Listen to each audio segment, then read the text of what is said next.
Hai orang tua, kalau Tuhan itu memang ada, coba buktikan tanpa menggunakan Al-Quran atau hadis. Buktikan dengan logika. Minta bukti secara logika? Sedangkan logika adalah ilmu atau kecerdasan yang masih di level rendah. Di alam ini ada begitu banyak eksistensi yang tak bisa masuk ke wadah logika. Karena kapasitas akal terlalu miskin untuk membahas eksistensi Tuhan. Tapi baiklah, aku akan membuktikan. Tolong beri aku satu alat peraga saja. Katakan, apa alat peraganya? Apa kau punya akal? Pertanyaan macam apa itu? Tentu saja aku punya akal. Tolong tunjukkan akalmu untuk membuktikan adanya Tuhan. Mari berdialog sehat. Mana ada orang yang bisa menunjukkan akalnya? Itu adalah sesuatu yang kasat mata. Berarti kau tak punya akal dong. Enak saja, kau mengada-ada. Eksistensi akal hanya dapat dibuktikan dengan hasil. Contohnya penelitian, spekulasi, prediksi, kata-kata, perbuatan atau hasil karya. Logika adalah sarana untuk berpikir sistematis, valid, dan dapat dipertanggungjawabkan. Sedangkan untuk mencapai semua itu, kau butuh akal. Namun, eksistensi akal saja, kau tak dapat membuktikannya dengan logika. Anda bingung ya? Akal saja sebagai sesuatu yang kau percayai keberadaannya, tak bisa kau tampilkan wujudnya. Apalagi Tuhan. Jika keberadaan akal dapat dilihat dari hasil karya, maka eksistensi Tuhan juga bisa dibuktikan dengan mahakaryanya, yaitu alam semesta beserta isinya dan seluruh yang ada. Alam semesta terjadi dengan sendirinya. Oh ya? Apa buktinya alam ini terjadi dengan sendirinya? Sains adalah buktinya. Berarti sains juga terjadi sendiri dong. Sains diciptakan oleh manusia. Nah, lalu manusia ciptaan siapa? Manusia dicipta secara biologis. Apakah manusia pertama juga terjadi secara biologis atau diciptakan? Jawabanmu berbelit-belit. Bukan berbelit-belit. Itu karena kapasitas otakmu tak mampu menampung apa yang kau inginkan. Tahukah kau, sebelum aku sampai ke sini, tiba-tiba ada besi berdatangan. Lalu besi itu menyatukan diri seperti transformer dan jadilah mobil. Aku masuk ke mobil itu, dia berjalan sendiri hingga aku sampai ke sini. Kau kakek gila. Kau menghayal. Mana mungkin mobil tercipta sendiri? Demikian juga dengan manusia dan alam semesta yang tak mungkin tercipta sendiri. Kau lihat bagaimana bumi berputar. Pengelompokan planet-planet bergerak dengan garis edarnya. Apa mungkin mereka sedisiplin itu jika tak ada yang mengatur? Planet A mengorbit planet B misalnya, tak pernah melenceng sedikit pun. Tak pernah sedikit pun keluar dari garis edarnya. Dan semua itu sudah dijelaskan dalam Al-Quran. Mulai tentang angkasa, Quran Surat Al-Anbiya ayat 33, Surat Al-A'raf ayat 54, Al-Furqan ayat 61, Ar-Rahman ayat 5, dan banyak lagi. Ayat tentang tubuh manusia juga ada. Laut dan semuanya juga ada. Itu dijelaskan jauh sebelum adanya modernisasi. Siapakah yang lebih tahu jika bukan penciptanya sendiri, yaitu Tuhan. Satu lagi, dalam surat Al-Isra ayat 44 dijelaskan bahwa semua yang ada di langit yang 7, bumi, dan semua yang ada di dalamnya bertasbih kepada Allah. Tapi kita tidak mengerti tasbih mereka. Menurutmu ini tidak dapat diterima logika. Tapi dalam majalah Journal of Plant Molecular Biologists dijelaskan, Profesor William Brown dan ilmuwan lainnya sudah membuktikan tasbih tumbuh-tumbuhan. Bagaimana mungkin Tuhan tidak ada? Sedangkan sudah ratusan fakta ilmiah yang telah ditemukan ilmuwan. Akan tetapi Al-Quran sudah menginformasikan terlebih dahulu, jauh sebelum mereka menemukan. Alam, para nabi, Al-Quran, dan apa yang ada adalah bukti adanya Tuhan. Maka sadarilah, Tuhan bukan makhluk dan benda yang dapat dibuktikan seperti kau membuktikan keberadaan suatu benda. Jika kecerdasan indrawimu sudah tajam, kau akan masuk ke tingkat kecerdasan ilmiah. Jika kecerdasan ilmiahmu sudah mapan, maka kau harus naik level pada kecerdasan spiritual. Selanjutnya, level tertinggi adalah kecerdasan tauhid. Di sana kau akan mengakui kebesaran Allah. Maka tingkatkanlah kecerdasanmu Kapunduang. Lihatlah, alam semesta tertata dengan rapi. Segalanya berjalan dengan lancar dan teratur. Tak ada planet yang pindah ke galaksi lain. Planet tidak ada yang melenceng dari garis edarnya atau lari dari orbitnya. Matahari tak pernah kehabisan bahan bakar. Siang tak pernah telat datang. Malam selalu tepat waktu. Gravitasi bumi sepadan dengan daya tahan organ penghuninya. Bayangkan, jika gravitasi bumi ini 2 kali lipat, apa yang akan terjadi dengan tubuh manusia dalam jangka panjang? Bumi dilapisi atmosfer. Siapakah di balik semua yang menakjubkan itu jika bukan Zat yang maha besar? Gunakan akalmu, tapi jangan lupakan hatimu. Baiklah, nanti kita lanjutkan. Dan ingat, Allah tuh gak ada suaranya. Yang suka ribut itu nyebut-nyebut nama Allah, itu bukan ingat, itu nyebut. Udah belajar agama tahunan, beda nyebut sama ingat aja gak kelar-kelar sampai sekarang. Subhanallah, subhanallah, subhanallah. Lagi apa lo? Zikir. Lo lagi nyebut. Zikir itu bahasa Arab, artinya ingat. Ingat tuh gak ada suaranya. Dan ingat itu gak perlu pakai pengeras suara, gak bikin berisik orang sekampung. Betul gak? Saya tanya nih jujur, ingat gak sekarang sama orang tua? Saya tanya sekali lagi, ingat gak sekarang sama orang tua? Ada suaranya? Nah itu ingat. Gitu aja dari dulu gak bisa-bisa. Makanya di Quran tidak ada perintah nyebut nama Tuhan, gak ada. Di Quran cuma ada perintah fazkurullah zikran kasir. Ingatlah Allah, ingat Allah dengan ingat yang sebanyak-banyaknya. Bahkan berdiri, duduk, berbaring kau harus ingat kepada Allah.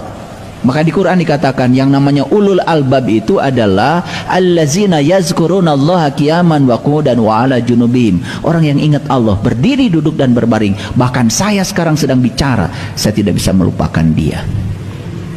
Gak bisa saya. Dia pengen nangis. Gak bisa. Bayangkan kalau mengingat Allah itu harus selalu nyebut. Bayangkan. Gimana kalian bisa menyelesaikan pekerjaan? Bagaimana kalian bisa berkarya di semesta ini? Padahal kita diutus ke semesta ini untuk memayu hayuning bawono, untuk mempercantik semesta yang sudah cantik ini. Ini ngerti nggak saya dari tadi bicara? Masih ingat sama orang tua sekarang? Kenapa bisa ingat? Karena kalian sudah jumpa, karena kalian sudah kenal. Siapa orang tuanya Pak Yudi? Kurang jelas, tolong diperjelas. Kabul, Pak Kabul. Nenek saya belum pernah ketemu nih sama Pak Kabul. Saya pengen ingat sekarang. Kabul. Ingat gak saya? Ngerti maksud saya? Gimana caranya supaya saya ingat sama Pak Kabul? Ya ketemu. Gitu aja kok. Repot. Nah lihat saya sekarang. Jadi ilmu yang diberikan kepada para nabi, para rasul itu adalah kode rahasia untuk meniti ke dalam diri. Nah kenapa harus pakai rahasia? Kenapa pakai kode? Loh, sesuatu yang berharga tadi tidak mungkin dibukakan kepada orang sembarangan. Dan siapapun yang yang memiliki akses, berhak untuk mengakses itu, pasti ketemu loh kodenya. Nih yang sudah tahu kode rahasia meniti ke dalam diri, teruskan. Awas, kode itu jangan disimpan sembarangan. Jaga. Yang belum tahu kodenya ya udah lupa. Buru-buru daftarkan ulang, registrasi, biar ketemu kode yang baru. Ada yang sudah dapat kode tapi bertahun-tahun gak pernah dipakai, lupa sekarang. Disitulah pentingnya para guru, disitulah pentingnya para utusan, disitulah pentingnya para penuntun jalan. Tugas mereka itu cuman mengingatkan kode rahasia itu pada setiap orang. Nih yang sudah pada lupa kode rahasianya, ntar saya ingetin. Gitu aja kok. Nah kalau kita sudah tahu kode rahasianya, masuknya itu mudah. Jadi yang bilang sulit itu karena nggak tahu. Makanya Allah bilang, segala sesuatu aku sampaikan kepada manusia dengan perumpamaan. Tetapi bagi mereka yang sudah tahu ilmunya, tidak ada perumpamaan. Semua akan berubah menjadi kenyataan. Sekarang saya tanya dulu, kalian mau perumpamaan apa kenyataan? Perumpamaan apa kenyataan? Nanti seumpama sudah selesai pengajian ini, semua dari ujung sana sampai ujung sini, pulangnya saya bagi uang, satu orang 10 miliar. Seumpama uangnya ada, ya. Gimana saya? Saya akan bikin umpama baru lagi untuk saya. Nah, kita ini selama ini hidup di alam perumpamaan, tetapi kita mengklaim seakan-akan kita sudah hidup di alam kenyataan. Lupa bahwa kita belum tahu cara membedakan mana perumpamaan, mana kenyataan. Nanti orang-orang yang soleh akan masuk surga. Nanti di surga itu ada sungai mengalir. Buah di sana dipetik, datang lagi, gak habis-habis. Nanti itu perumpamaan apa kenyataan? Perumpamaan. Tapi kalian kok seneng? Seneng gak mau dibagi sama saya 10 miliar habis kajian ini? Seneng? Seneng ya. Udah kebiasaan kalian itu. Kebiasaan hidup di alam perumpamaan, dibodoh-bodohin aja seneng. Oh, nanti nih yang penduduk Mars ini di surga kerjanya memecahkan keperawanan. Seneng nggak? Nanti seneng nggak? Oh, seneng, makanya pada sibuk sekarang. Kalian itu tidak bisa membedakan mana perumpamaan, mana kenyataan. Bidadari di surga itu perumpamaan. Bidadari itu ada kaitannya dengan perempuan. Perempuan itu lambang dari jasmani. Itu artinya apa? Siapapun yang sudah bisa menciptakan surga di sini saat ini sekarang, gak baperan, gak gampang tersinggung, tidak pernah hidup dengan pembanding, jadi dirinya sendiri. Makanya jasmaninya sudah jadi surga. Ini jadi bidadarinya bagi dirinya. Siapa laki-laki sejatinya? Ruhmu, jiwamu. Jadi sang jiwa sekarang sudah bisa menggunakan tubuhnya dengan damai, karena sudah menemukan bidadarinya di sini saat ini sekarang. Nyata kalau pakai ilmu. Di sini saat ini sekarang. Makanya ayat ini mengatakan wa ma yaqiluha illal alimun, dan tidak ada orang yang bisa memahami perumpamaan itu kecuali orang yang berilmu. Nah, pertanyaannya, ilmu apa? Ilmu tentang meniti ke dalam diri. Ilmu untuk menemukan siapa diri sejatimu. Karena kalau kita sudah tahu ilmu itu, kita tidak takut dengan kehidupan, tidak takut dengan kematian, bebas dari semua yang seperti itu. Kita menjadi diri-diri yang merdeka, damai setiap saat. Makanya Quran surat pertama apa? Al-Fatihah. Tahu artinya Al-Fatihah? Al-Fatihah itu bahasa Arab, bukan pembukaan. Kalau ada alif lam dalam bahasa Arab itu artinya kata benda. Kalau dalam bahasa Inggris the, kata sandang. The dalam bahasa Inggris, dalam bahasa Arab alif lam. Jadi Al-Fatihah berarti alif lam dan Fatihah. Fatihah sendiri artinya adalah pembuka. Sudah pakai alif lam menegaskan kalau itu adalah alat untuk membuka. Ulangi, Al-Fatihah itu berarti kata benda. Kalau kata benda berarti alat. Kalau alat, ada barangnya dong. Jadi surat Al-Fatihah itu yang 7 ayat itu ada barangnya. Nama barangnya adalah Al-Fatihah, kunci untuk membuka. Apa yang dibuka? Yang dibuka adalah ketertutupan dirimu dengan Tuhanmu. Itu Allah begitu dekat bersamamu, lebih dekat daripada urat di lehermu. Sedekat itu kok masih ada hijab, masih ada penghalang. Sampai sekarang kok belum merasakan kehadirannya. Lucu bukan? Nah, hijabnya harus disingkapkan. Kalau hijabnya disingkapkan, berai semua. Makanya surah Al-Fatihah terdiri dari 7 ayat. Loh kok sama ya 7 ayat dengan simbolisasi dari leluhur kita tadi? Katanya Siratul Mustaqim rambut dibelah 7. Apa kaitannya? Ternyata Al-Fatihah itu adalah kunci pembuka takalbu yang dapat mengantarkan kita untuk bisa bertatap wajah langsung dengan sejatinya diri kita, persis seperti ilmu yang diajarkan para nabi, Allah pada para nabi, para rasul, agar kita bisa mengingat Allah banyak-banyak. Itulah intisarinya. Assalamualaikum warahmatullahi wabarakatuh. Saudaraku kaum muslimin dan muslimat, saudara sebangsa setanah air dimanapun Anda dan berada. Berjumpa kembali dengan saya Abu Fikri dalam rangka kebaikan dan kebenaran, demi mempermudah langkah-langkah kita menuju jalan selamat. Saudaraku yang saya hormati, tadi sudah 2 video yang saya tampilkan, yaitu video daripada ekspresi saudara-saudara kita mengenai masalah ketuhanan.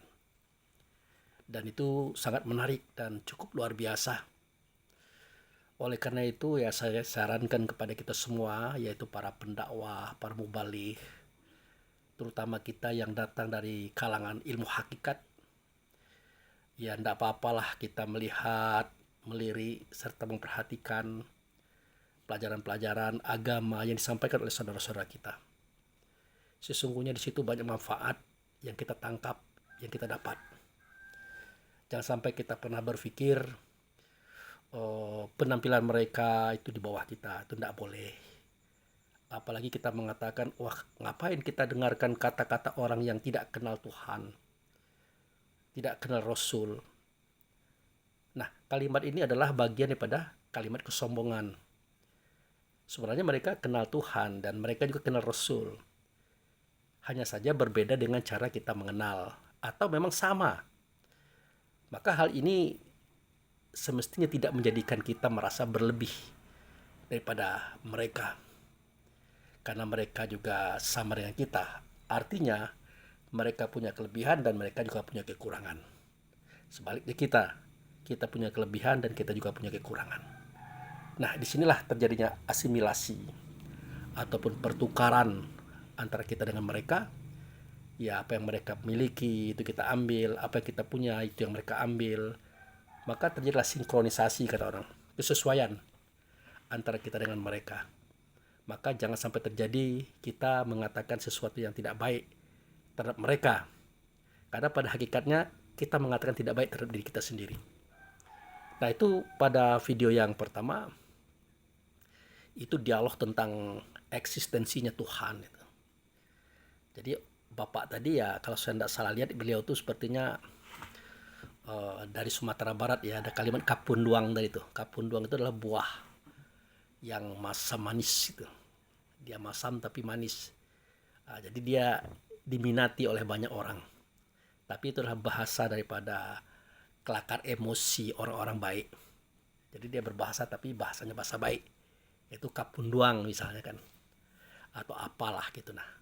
Jadi di situ sang Bapak mengajarkan kepada semua orang termasuk kita tentang bagaimana berdialog dengan orang-orang yang peranannya yang seakan-akan Allah itu bisa dilogikakan, Tuhan bisa dilogikakan. Bahkan Anda sendiri tidak bisa menunjukkan eksistensi logika Anda. Itu adalah bahasanya seperti itu. Ya tentulah dalam pelajaran kita itu yang disebut dengan laisa kamitslihi ya. Tidak ada seumpama misalnya Allah. Itu umpamanya aja tidak ada misal, apalagi Allah gitu kan. Jadi benar Bapak itu tadi. Teknologi yang diangkat, ya kajian-kajian langit dan bumi itu sangat luar biasa sekali. Dan itu akan mendukung dan menunjang kapasitas kita kalau kita mau mendengarkan suara-suara orang lain. Kemudian di video yang kedua itu luar biasa lagi. Dia dalam bahasa dia, gaya dia ya. Ada yang mengatakan kepada saya, wah itu lip sync Pak Abu Fikri. Ya enggak apa-apa, enggak masalah itu. Mau lip sync, mau tidak ada gambar, enggak ada masalah. Yang penting bagi kita adalah bagaimana cara dia menyampaikannya, metode dia menyampaikan sesuatu yang rumit dan sulit dengan mudah. Dan ini juga misi kita, mengingatkan kepada orang bahwa zikir itu mengingat, bukan menyebut. Nah itu, kalau mengingat nggak pakai suara, nggak pakai kata, apalagi irama, tidak. Nah di sini kita lihat bagaimana beliau menjelaskan itu. Bahkan beliau mengungkapkan ya bahwasanya Al-Fatihah itu selama ada alif lam itu menunjukkan isim atau nama, tentu nama benda. Jadi Al-Fatihah itu adalah kunci. Nah, itu dia bilang begitu. Kunci untuk membuka rahasia Tuhan. Pada siapa? Ya pada diri. Jadi untuk mengenal Tuhan itu kenal diri dulu, baru kenal Tuhan begitu. Nah, ini luar biasa saudaraku. Dan ini sebuah metode yang ribet sebenarnya, tapi ringan bagi dia menyampaikan. Dan ini bagian daripada yang perlu kita contoh. Oke, nah jadi saya sarankan kepada saudara-saudara kita yang pendakwah, yang mubalik, mohonlah kita tingkatkan kapasitas kita dengan maunya menonton ceramah-ceramah saudara kita yang lain. Apa itu versi tasawuf atau syariat, bahkan versi teknologi sekalipun. Itu untuk memperkaya khazanah kita di dalam menyampaikan kajian-kajian kepada masyarakat dan umat. Itu. Baiklah, saya nak menyampaikan sesuatu. Sebenarnya hari ini masih dalam kondisi ya masih capek atau lemes ya. Kemarin ini hari Sabtu ya. Kemarin khotbah Jumat. Ya dalam kondisi tidak sehat itu Anda lihat tuh di video yang terbaru ya sebelum ini. Itu saya berkhotbah itu menyampaikan khotbah itu dalam kondisi puyeng. Dunia itu berputar, pengen megang mimbar, pengen off tuh tidak mungkin karena ini di masjid besar. Makanya kontrol pemikiran, kontrol perasaan, kontrol kata-kata waktu itu berkecamuk sebenarnya. Tapi kita mencoba bertahan ya, mempertahankan kondisi sehingga sampai kepada akhirnya itu ada juga yang kelupaan ya. Ada yang semestinya sholawatnya panjang dipendekkan. Ya terbalik-balik lah begitu. Tapi saya ingat bahwa rukun khutbah itu jangan ada tinggal satu saja. Tinggal satu itu akan bermasalah kepada khutbah itu sendiri dan bermasalah kepada sholat Jumat orang yang banyak. Tapi alhamdulillah setelah saya cek ya ceramahnya tidak begitulah, artinya tidak terlalu melenceng dan tidak terlalu jelek-jelek juga lah gitu. Tapi pendek. Nah, akhirnya waktu saya turun untuk mengimami sholat, saya minta tolong sama Pak Imam, tolong gantikan saya dulu untuk sekali ini. Karena situasi saya tidak fit. Ya karena itu tadi usia, ya aktivitas, istirahat kurang pula. Makanya ya berefek kepada momen-momen yang penting seperti itu. Semoga Allah dan Rasul memberikan kesehatan, kekuatan kepada saya dan kita semuanya. Sehingga aktivitas agama ini akan berjalan menjadi baik dan sesuai sasaran yang kita harapkan. Baik saudaraku, terlepas dari semua yang tadi, mari kita masuki sambungan kajian khutbah kemarin sebenarnya ya. Waktu itu saya membaca surah Al-Baqarah ayat 24 itu. Jadi yang membacanya juga berat karena situasi ya. Yang bunyinya begini. Wattaqun narol lazi waquduhan nasi wal hijarah u'iddat lil kafirin. Nah itu. Jadi kalau dalam bahasa kitanya takutlah kamu kepada neraka yang bahkan bakarnya adalah manusia dan batu. Dan neraka itu diperuntukkan bagi mereka orang yang kafir. Jadi seperti yang dikatakan bahwa huruf, kata, kalimat, bahasa pada kitab Quran itu kemarin saya katakan itu simbol ya. Kalau itu simbol berarti harus dibuka, harus dikaji dan didalami sehingga kita mendapatkan maksud daripada simbol itu sendiri. Karena kitab Quran itu kan keterangan. Nah benda yang diterangkan kan tidak ada di situ. Nah itu yang hendak saya sampaikan waktu khutbah Jumat kemarin. Tapi ya ininya tidak kuat lagi nih. Artinya syukur-syukur waktu itu bisa jalan gitu ya. Nah ini yang semestinya kita pahami lagi. Jadi perbedaan benda yang diterangkan dengan keterangan itu sangat jauh. Jadi apa yang kita lihat dari huruf, kata, kalimat, bahasa pada kitab Quran itu belum sampai kepada target yang diharapkan, yaitu benda yang diterangkan. Kebanyakan kita ya sudah bisa membaca, sudah bisa menghafal, sudah bisa menyampaikan ayat-ayat itu, ya kita kira itulah ceritanya. Padahal itu adalah keterangan-keterangan saja. Makanya ceramah-ceramah kita, ya para pendakwah, para mubalik, memang hebat, memang disenangi orang karena ada lucu-lucunya, ya ada metode-metode penarik hati dan sebagainya. Jadi orang senang mendengarkan. Namun ya setelah mereka pulang, ya kesannya itu tadi ada, wah Ustadz itu bagus, oh, lucu sekali dan sebagainya. Ya kesannya tinggal itu. Kenapa seperti itu? Nah, saya katakan beberapa waktu yang lalu, kita memberikan kepada mereka itu kulit durian. Kulit durian, bukan isi durian, apalagi duriannya. Nah, jadi kasihan kalau kita memberikan mereka itu kulit durian. Padahal mereka itu ingin menikmati bagaimana rasa durian. Jadi jangan ke rasa durian, buah durian mereka tidak dapat. Yang mereka dapat adalah kulitnya. Makanya seketika hendak dimanfaatkan, maka nilainya 0. Artinya tidak bisa dimanfaatkan. Ya kulit durian, ya bagaimana kita bisa memanfaatkan? Nah itu, untuk dimakan juga tidak bisa, untuk diapakan tidak bisa. Kecuali untuk sementara ya, jadi sampah. Walaupun sebenarnya kulit durian itu maknanya ada, pahamnya ada, manfaatnya ada, tapi kita belum mengerti. Karena teknologi akal pikir kita belum sampai ke situ. Mengingat apa yang Allah jadikan tidak ada yang sia-sia. Baik, kita masuk pada kajian kita tadi. Jadi, takutlah kamu kepada neraka. Ya, jangankan kepada neraka. Kepada Allah kita ya tidak mesti takut. Ya, tidak mesti takut. Nah, kenapa saya katakan seperti itu? Ya Allah itu kan pengasih, penyayang, penyantun. Nah, apa yang harus kita takutkan? Ya, Allah tidak mau menyakiti kita, menyiksa kita. Tidak ada untungnya bagi Allah untuk menyiksa kita itu. Tidak ada. Makanya Allah katakan dalam Al-Quran, "Fazuku azaba bima kuntum ta'malun." Kamu rasakan azab, ya oleh karena ulah kamu gitu. Nah, bukan karena aku ingin menyiksa kamu, tidak ada manfaatnya bagi aku, kata Allah. Seandainya kalian wahai manusia dan jin taat kepada aku semuanya, sedikit pun tidak akan menambah kerajaanku, ya, kewibawaanku, kebesaranku, tidak akan menambah kalian itu. Sebaliknya, jika kalian semua itu wahai manusia dan jin kafir kepada aku, sedikit pun tidak akan mengurangi kerajaanku. Jadi tidak ada manfaatnya Allah itu menyiksa kita, ya, mengazab kita, tidak ada. Makanya takut kepada Allah itu perlu dirubah bahasanya. Ya, perlu dirubah. Artinya apa? Kita jangan takut kepada Allah. Tetapi takutlah seketika kita menodai, mengotori apa yang Allah sampaikan, apa yang Allah berikan, ianya ada di kita. Itu yang perlu kita takuti. Nah, itu saudaraku. Jadi saya tidak menyampaikan cerita ini di khotbah kemarin, tapi susah gitu nah. Karena ya mobil ini ya, fisik ini, casing ini sudah bermasalah ya. Mungkin karena banyak dipakai, olinya belum diganti atau bensinnya belum diisi atau apalagi ya. Nah itu.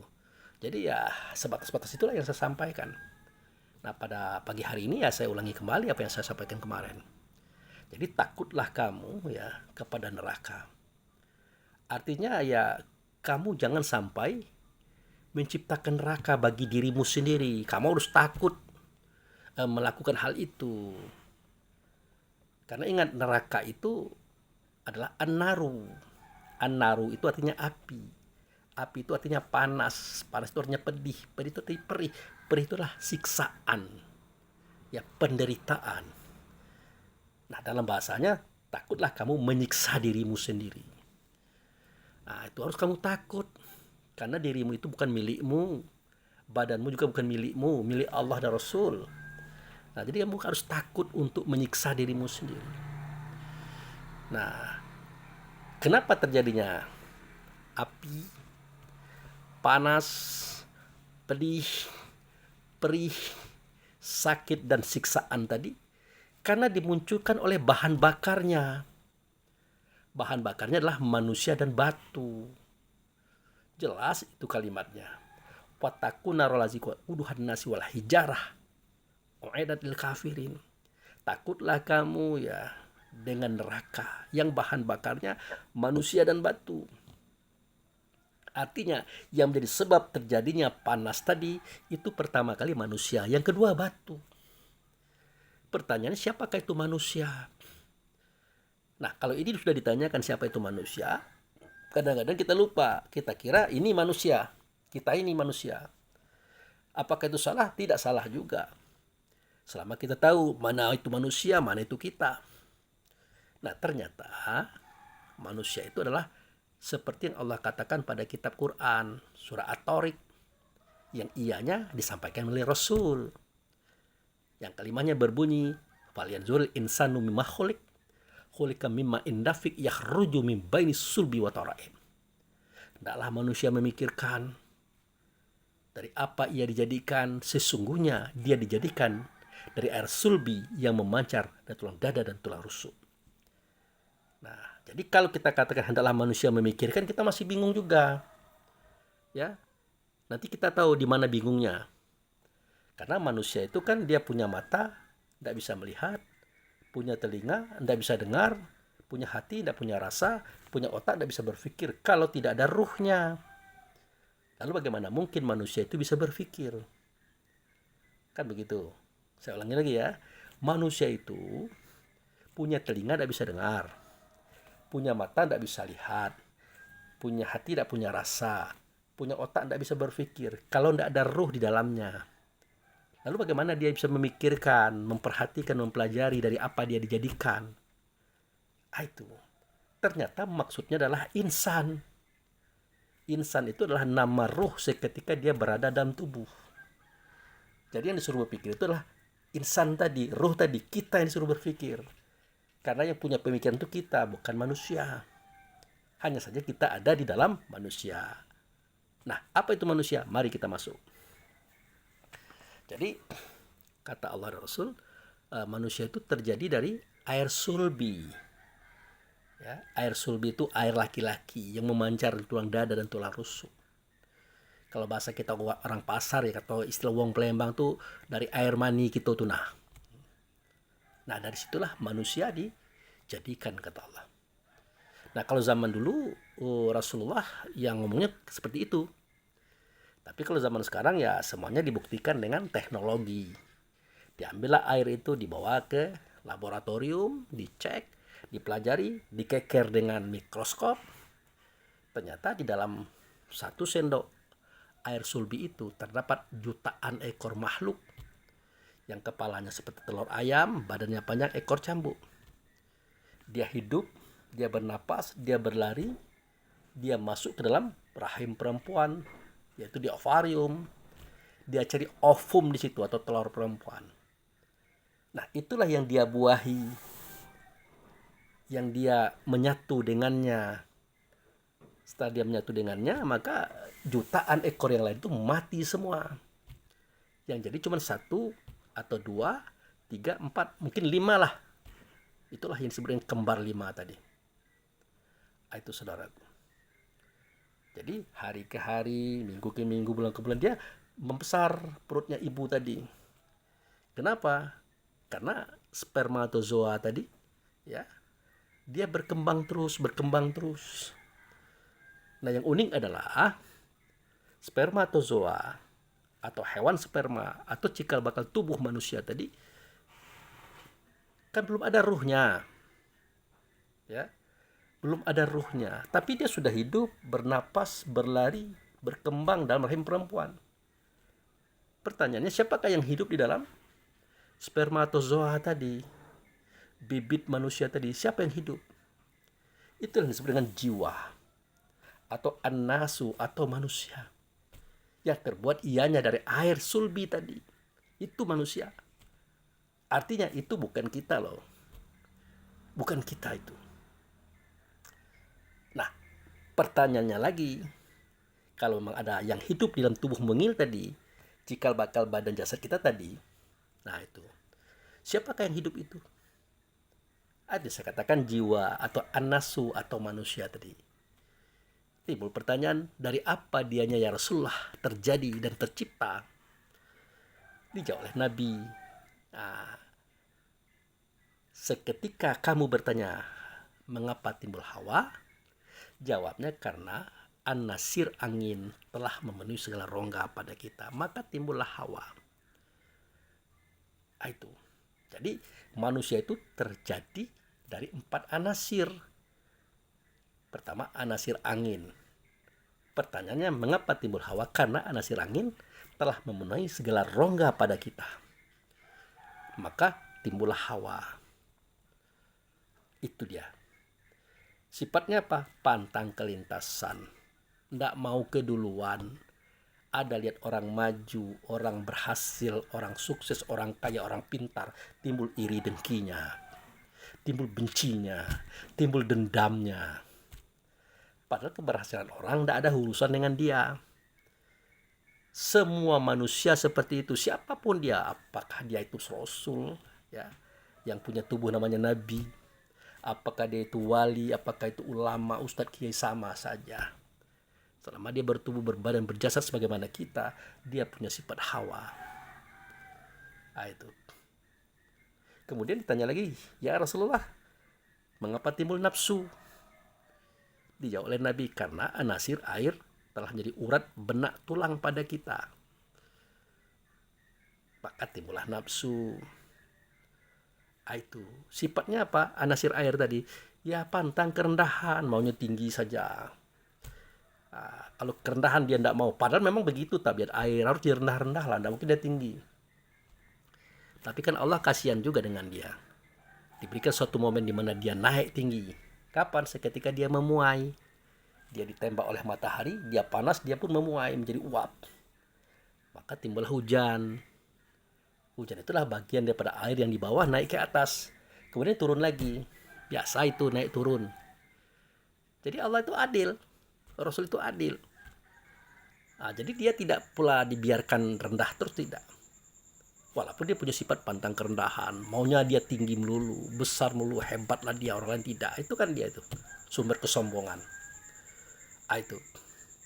Kemudian ditanya lagi, ya Rasulullah, kenapa timbul dunia? Kata Nabi, ya karena anasir tanah telah menjadi daging, kulit, bulu, aroma pada kita. Itu anasir tanah itu namanya roh jasmani. Sifatnya apa? Ya rakus, pantang kekurangan. Sudah kaya, sudah banyak harta, sudah berpangkat tinggi, masih juga mau ngutil-ngutil. Itu ngambil-ngambil hak orang. Kenapa? Karena dia merasa hidupnya panjang. Karena dia selalu merasa kurang. Itu. Kalau untuk yang bermanfaat susah dia mengeluarkan uangnya. Untuk yang tidak bermanfaat, cepat sekali. Apalagi untuk menjalankan misinya, itu luar biasa. Burburan dia. Itu sifat dunia. Ditanya lagi, ya Rasulullah, mengapa timbul syaitan?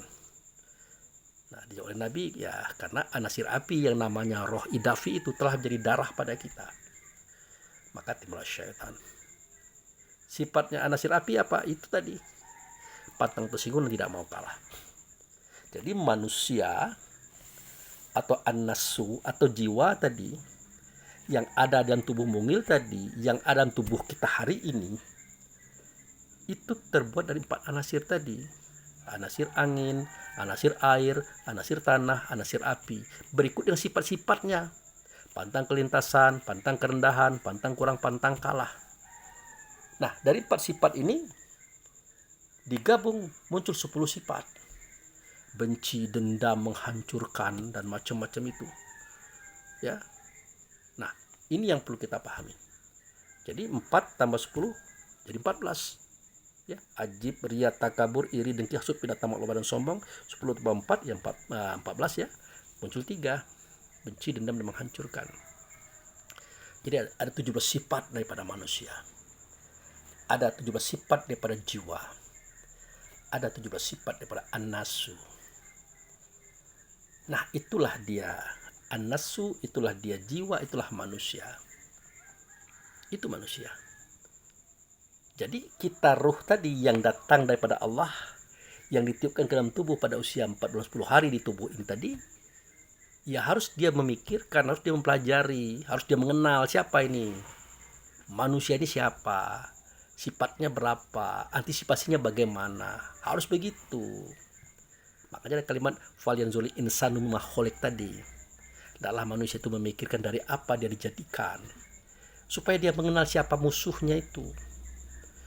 Kalau dia tidak kenal siapa musuhnya, habis dia. Habis. Karena dia datang daripada Allah ya, melalui Rasul, itu untuk menjadi khalifah. Khalifah itu artinya pemimpin, pengayom, pengarah, untuk menjadikan 17 sifat ini menjadi sifat yang baik. Nah, kalau sudah dirubah dari buruk kepada baik, dia akan bermanfaat bagi roh itu sendiri, bagi kita itu sendiri, supaya mudah menuju Allah dan Rasul. Nah, kenapa seperti itu? Karena kita sudah disengaja oleh Allah untuk ditanam ke dalam tubuh ini. Coba kita lihat surat Wal Asri yang pernah saya sampaikan tempo hari. Wal Asri, demi waktu asar, sesungguhnya insan itu berada di dalam khusri. Terang kalimat itu. Sesungguhnya insan itu, roh itu, dia berada dalam khusri. Khusri itu apa? Khusri itu adalah an-nasu, jiwa atau manusia tadi yang sifatnya 17. Itu sama dengan isi surah At-Tin itu. Laqad khalaqnal insana fi ahsani taqwim tsumma radadnahu asfali safilin. Sesungguhnya kami jadikan insan itu sebaik-baik kejadian. Ya, yang menjadikan Allah asalnya adalah Muhammad, namanya mumin di tempat yang satu itu Baitullah. Kami jatuhkan dia, kami tanam dia, kami pari dia kemana? Ke asfali safilin, ke asfal. Asfal itu kan rendah, diinjek-injek, motor lewat, hewan lewat, kita lewat, warnanya hitam. Nah, asfal itu inilah dia asfal. Inilah alam rendah, inilah khusri, inilah tubuh badan jasad, inilah dia manusia yang harus kita pahami, saudara. Dia harus kenal kita itu. Ya, kalau tidak kenal itu tadi, kita akan dihasutnya, kita jadi orang iri, jadi orang dengki, jadi orang emosian. Akhirnya kita terbakar. Nah, ini yang dimaksud dengan takutlah kamu dengan api, dengan panas, pedih, perih, menyiksa. Penyebabnya adalah manusia. Manusia itu itulah dia an-nasu, itulah dia jiwa, itulah dia yang bersifat 17 tadi. Itu. Kenapa kita terbakar olehnya? Karena kita tidak tahu siapa dia, kita tidak kenal siapa dia. Akhirnya dia menguasai kita, dia membajak kita. Padahal kita adalah khalifah, kita adalah pimpinan, kita adalah penguasa. Tapi kenapa kita dikuasai, dipimpin oleh dia? Karena kita tidak kenal siapa kita, tidak kenal siapa dia. Maka membaurlah kita jadi dia. Itulah kejadian, saudaraku. Suaranya panas, kata-katanya panas, perbuatannya panas. Akhirnya dia memukul, dia menghantam, dia menyiksa orang. Itu neraka. Oleh karena dia memukul, menghantam, menyiksa orang, apakah orang lain diam? Tidak. Orang juga bisa memukul, orang juga bisa menghantam, orang juga menyiksa. Makanya kita lihat di mana-mana ada orang yang dikapak kepalanya, ditembus perutnya, dipotong-potong badannya. Itulah bentuk siksaan neraka. Penderitaan yang dimunculkan oleh panasnya api diri. Oleh karena kita tidak sadar mana itu musuh, mana itu kawan. Itu. Makanya dikatakan oleh Allah, takutlah kamu kepada neraka tadi. Efeknya itu berbahaya, saudara. Berbahaya. Semua kecelakaan, semua pembunuhan dan penyiksaan di alam semesta ini bermula daripada neraka tadi. Nah, coba kita lihat di Gaza atau Palestina. Terjadi perang antara Gaza atau Palestina dengan Israel. Bukan mereka tidak tahu di rumah sakit itu banyak anak-anak, bayi-bayi, perempuan, orang tua. Tahu dalam aturan perang itu tidak boleh dihantam. Beberapa tempat posisi tidak boleh dihantam, tapi dihantamnya. Kalau kita lihat bagaimana mereka terkapar, kepalanya yang tanggal, badan yang patah, berdarah-darah, itu siksaan. Efek dari mana? Efek daripada neraka. Yang dimunculkan siapa? Manusia. Itu. Jadi dikatakan bahan bakarnya manusia, artinya menghidupkan neraka itu adalah manusia itu sendiri. dan batu. Nah itu. Apa itu batu? Batu itu nama. Bendanya apa? Keras. Wujudnya apa? Itulah. Susah ditembus. Susah diarahkan. Dia menentang, dia melawan. Itulah sifat kekafiran. Batu itu sifat kekafiran, saudara. Ya. Jadi manusia jika sudah membatu, sudah ingkar kepada Allah dan Rasul, sudah, maka neraka tumbuh daripada dirinya. Nah, takutlah kamu kepada hal itu. Jangan kamu jadikan dirimu itu tempat di mana kamu terbakar di dalamnya. Kamu itu khalifah loh. Ya, pemimpin loh, penguasa loh. Kamu datang dari tempat yang tinggi loh, daripada Tuhan datang kita ini. Itu yang perlu kita pahami, saudaraku. Makanya perlu kita mengaji, mempelajari, kaji, supaya kita bisa mengamalkan bagaimana cara kita menghadapi diri kita sendiri. Nah, itu suara kucing itu, tidak usah dipersoalkan. Itu gayanya dia itu.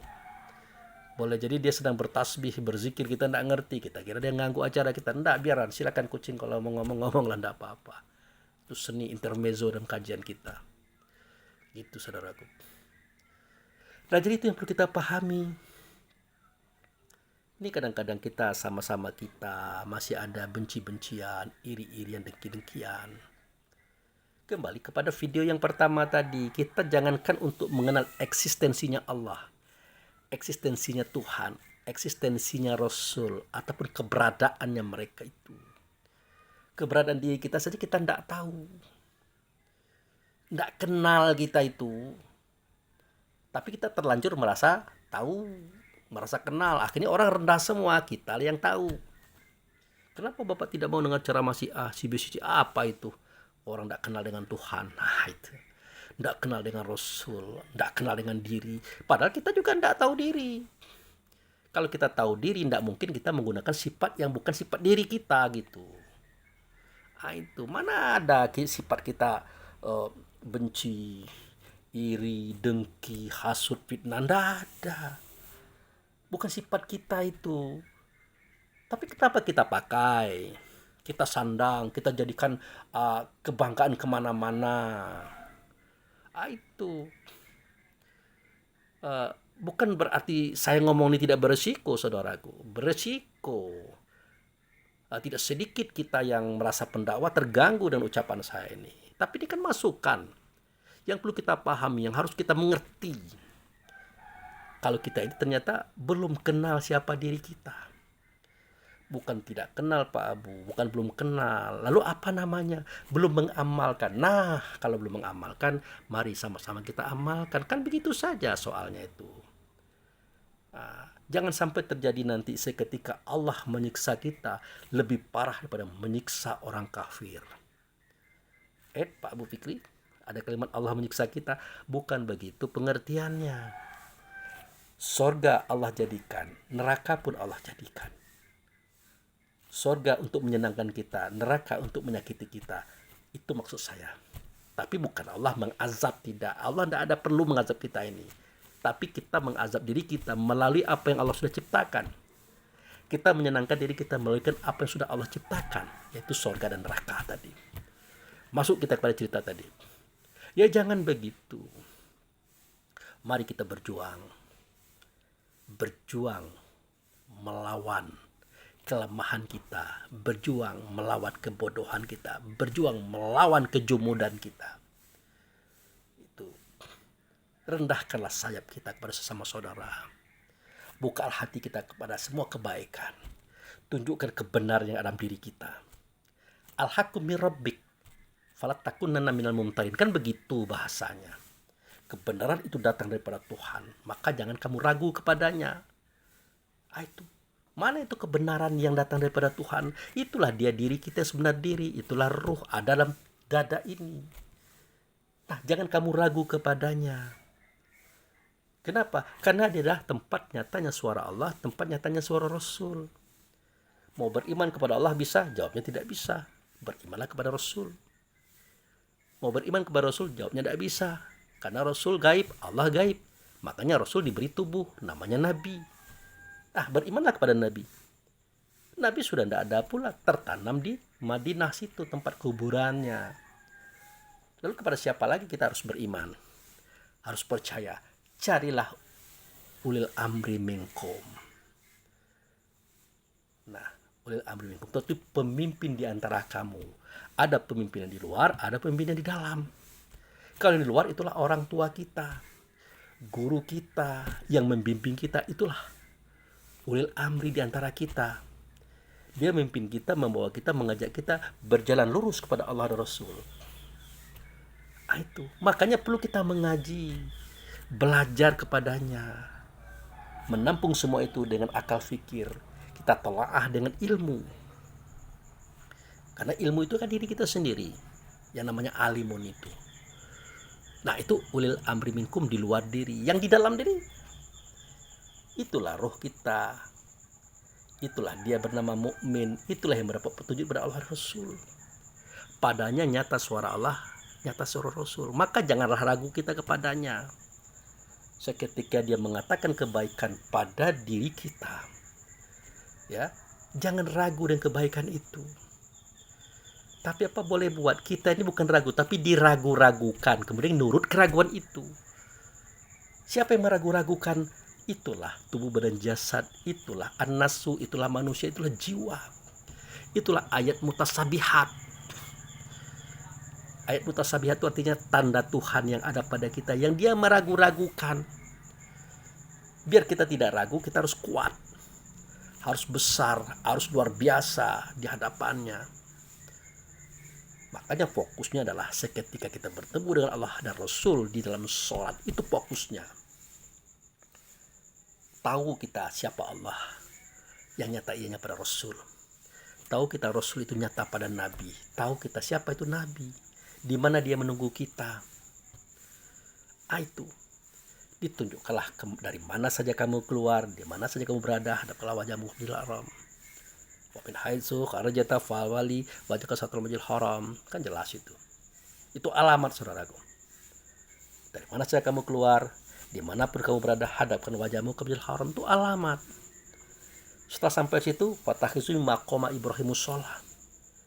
Sampai di situ, carilah oleh kamu maqam Ibrahim, tempat tegak Ibrahim. Disitulah kamu sholat, disitulah kamu berhubungan dengan Allah dan Rasul. Disitulah kamu menyembah. Nah, ditunjukkanlah alamat yang ketiga, falyabudu rabb hadzal bait. Nah, dia menunjuk kepada Ka'bah. Kau sembah Tuhan rumah ini, bukan rumah ini, sembah Tuhan rumah ini. Jadi Masjidil Haram, maqam Ibrahim, Ka'bah itu adalah alamat. Kita disuruh datang menuju kepada Tuhan alamat, bukan alamat kepada Tuhan alamat. Tanpa alamat Tuhan tidak bisa kita temui. Karena alamat pertemuan dengan Tuhan dimulai dari Masjidil Haram, maqam Ibrahim, Ka'bah tadi sebagai tanda Baitullah Hakikat. Karena di Baitul Hakikat itulah nyatanya Rasul. Di situ dulu pernah kita bersama-sama dengan dia. Seketika dia bertanya, alastu birabbikum, adakah tidak aku ini dengan Tuhan kamu? Itu di situ dia. Kita mendengar suaranya, melihat dianya, berhadapan dengan dianya, maka kita katakan, bala syahidna, benar kami menyaksikan bahwa engkau dengan Tuhan kami. Engkau dengan Tuhan. Kalau Tuhan itu adalah Allah, dia siapa? Yang engkau tadi. Tentu wujud serta Allah itu sendiri, namanya Muhammad. Walaupun pada waktu itu namanya belum Muhammad, masih Ahmad. Tidak apa-apa. Untuk mempermudah paham tadi kita beri nama dengan nama Muhammad. Maka sujudlah kita di situ sambil mengucapkan asyhadu an la ilaha illallah wa asyhadu anna Muhammadar Rasulullah. Aku bersaksi tidak ada zat, tidak ada sifat, tidak ada nama, tidak ada perbuatan kecuali Allah lah dianya. Tetapi tidak Allah yang kami saksikan, yang aku saksikan kecuali utusannya, melainkan Muhammadnya. Itu. Inilah syahadat ini yang kita nyatakan di tempat itu, saudara. Itu kisah yang pertama kali.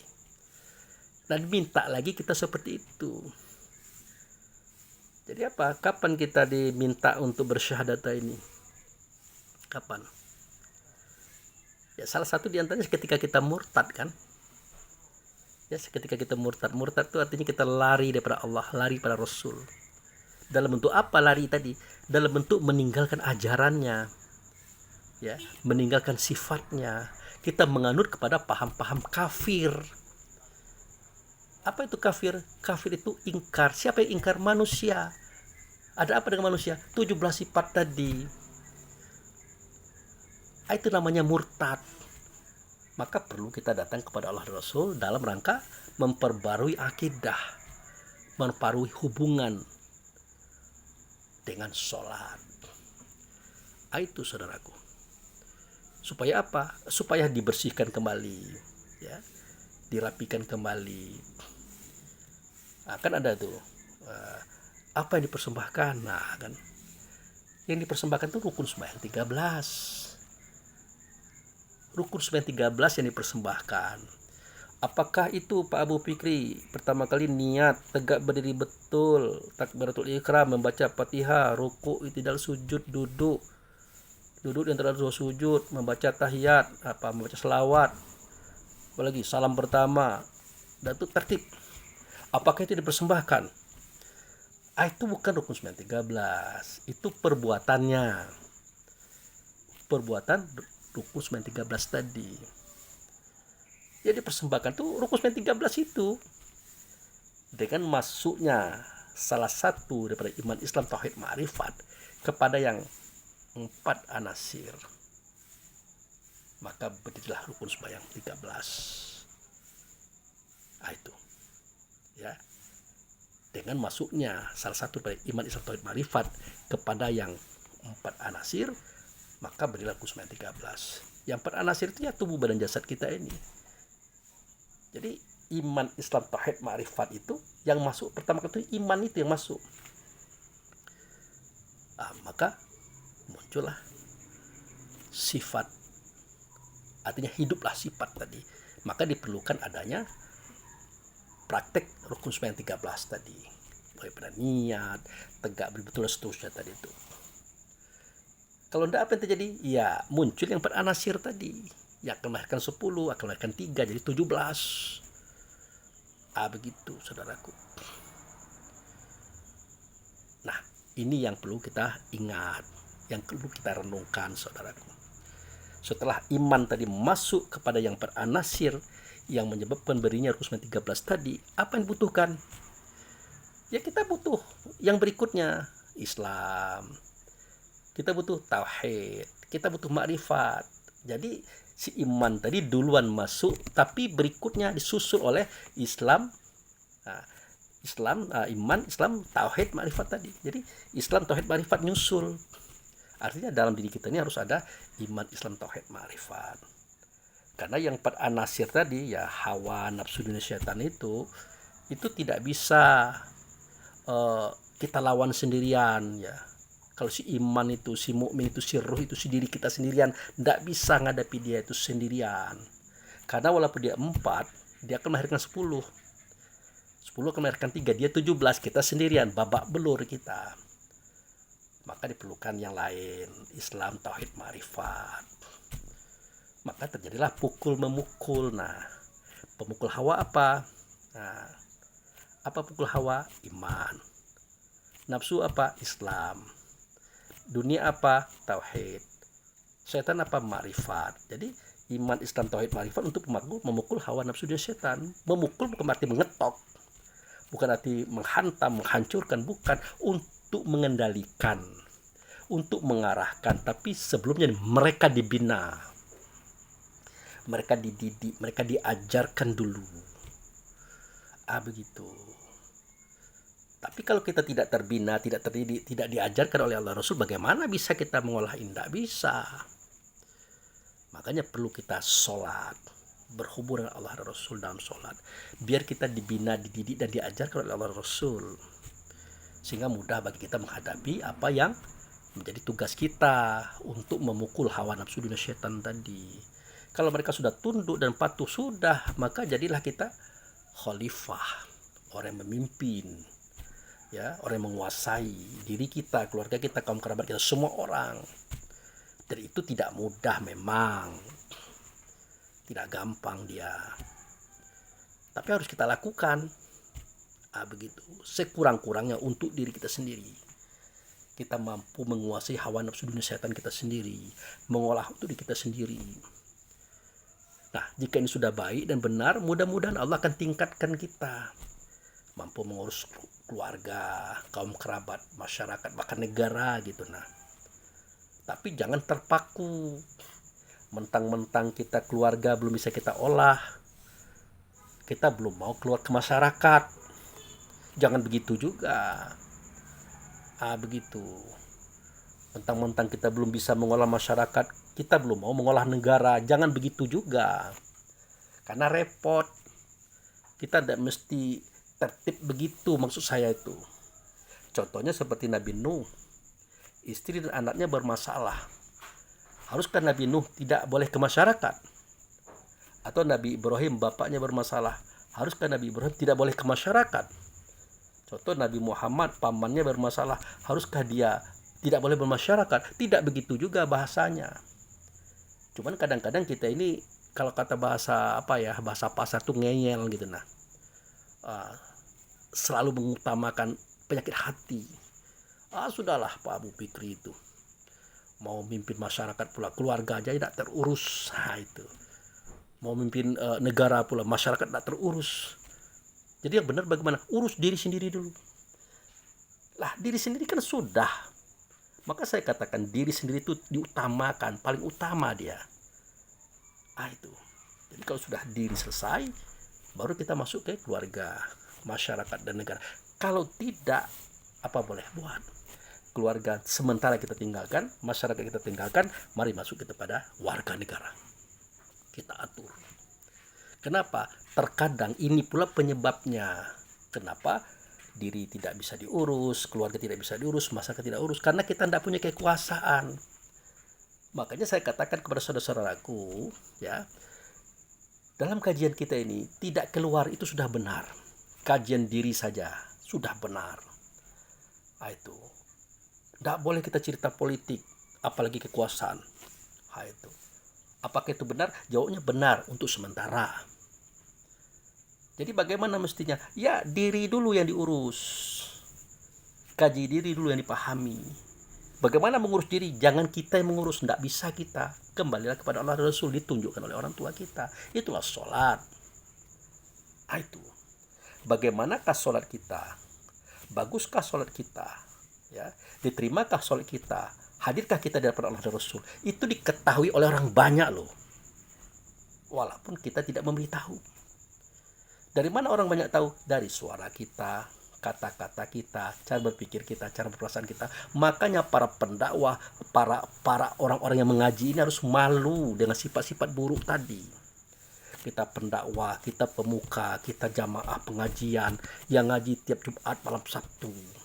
Tapi tidak menunjukkan sifat sidik amartal fotona, bawaan itu adalah hawa nafsu dan setan, iri dengki fitnah. Itu menunjukkan kalau kita belum bertemu dengan Tuhan, belum bersama Tuhan, dan belum dibina oleh Tuhan. Sementara kita ceramah tentang itu, berdakwah tentang itu, orang yang mengerti jadi tidak seret dengar ceramah kita. Jadi tidak seret dia dengar kata-kata kita itu. Bukan dia merendahkan kita, tidak. Kita selalu mengatakan, untuk apa kita mendengarkan mereka?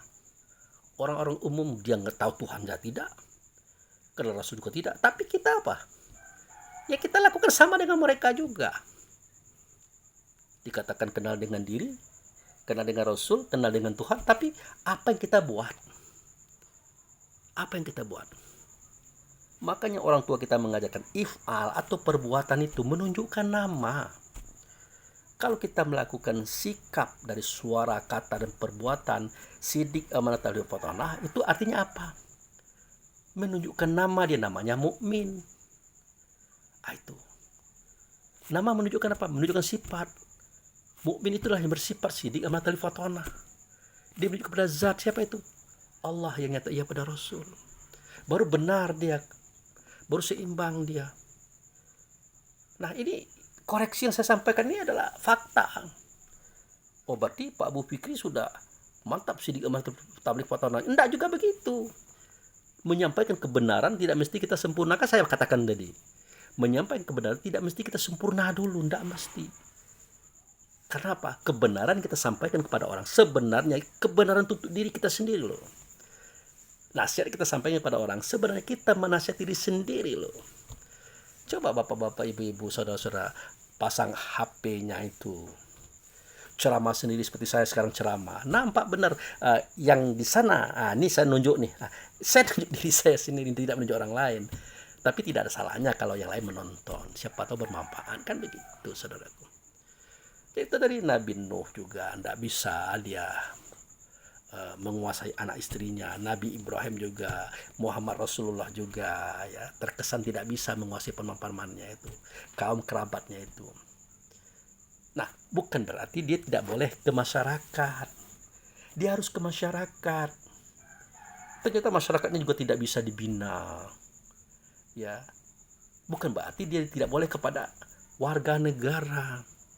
Siapa tahu kalau warga negara itu bisa kita bina, dalam artian kita bisa mencapai kekuasaan, kita bisa mengibarkan bendera Allah dan Rasul.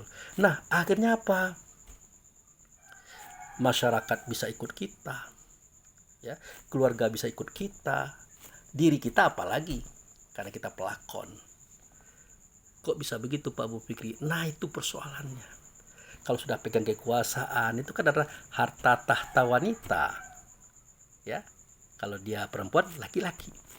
Di situ ada uang, ada makanan, ada kendaraan, ada rumah, ada fasilitas. Biasanya yang namanya manusia itu dengan itu jinak. Dengan itu jinak. Kalau anjing menggonggong, karena belum dikasih daging, kasih daging diam dia. Itu. Jadi untuk menjinakkan manusia, untuk menjinakkan spermatozoa, untuk menjinakkan hewan sperma, untuk menjinakkan hewan-hewan ini, tubuh-tubuh ini, manusia ini, ya diberikan dunianya.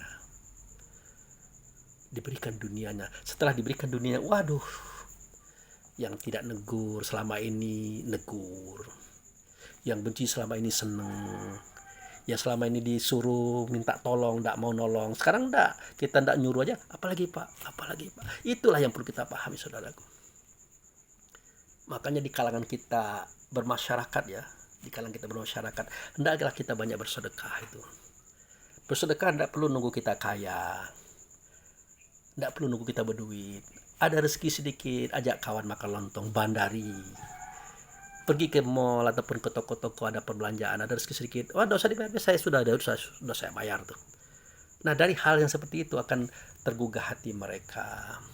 Karena kenapa tergugah hati mereka? Ya namanya manusia itu suka diberi, saudaraku. Ingat ya, manusia suka diberi, suka ditolong, ya, suka dibandari. Nah, biasanya mereka berubah sifat menjadi baik. Ini salah satu kunci untuk kita menundukkan manusia. Maka kekuasaan itu penting. Menguasai diri itu penting, menguasai keluarga itu penting, masyarakat penting, menguasai warga negara penting. Kalau perlu jadi presiden loh, penguasa tunggal atau penguasa apa namanya itu, sehingga kita bisa menentukan sikap dalam negara. Itu kalau sudah seperti itu, waduh, amanlah saudara, santai, kita bisa melanggeng kita kepada kebenaran. Apa kata kita, mereka akan nurut. Iya, itu nanti mereka akan ikut kita itu. Gitu saudaraku. Nah, demikianlah saudara-saudaraku yang bisa saya sampaikan pada pagi hari ini, semoga bermanfaat. Maaf sengaja video yang di depan video tadi ya kita angkat ya untuk mengingatkan kepada kita bahwa tidak hanya kita yang tahu, tidak hanya kita yang mengerti, tapi saudara kita juga ada yang tahu, ada yang mengerti. Hanya berbeda kapasitas dan kelas ataupun warna itu. Siapa tahu dia lebih daripada kita atau mungkin kita lebih daripada dia. Itu biasa itu ya. Ada ya, kalau kita punya kelebihan ya biasa, kita punya kekurangan itu biasa. Saudara kita punya kelebihan itu biasa, mereka juga punya kekurangan itu biasa. Yang tidak biasa adalah seketika kita merendahkan mereka, merasa baik daripada mereka, merasa tinggi pada mereka. Itu yang tidak biasa, itu tidak baik itu. Jadi itulah saudara-saudaraku, semoga bermanfaat. Saya mohon maaf jika ada salah penyampaian karena masih blank ini. Blank itu artinya ya belum stabil ya, belum stabil karena ada juga ya mungkin umur ya, umur dan aktivitas tetap berjalan. Harapan itu tadi kita mendapatkan manfaat yang banyak daripada semua yang kita buat melalui video-video ini. Demikian, terima kasih. Wabillahi taufiq wal hidayah. Assalamualaikum warahmatullahi wabarakatuh.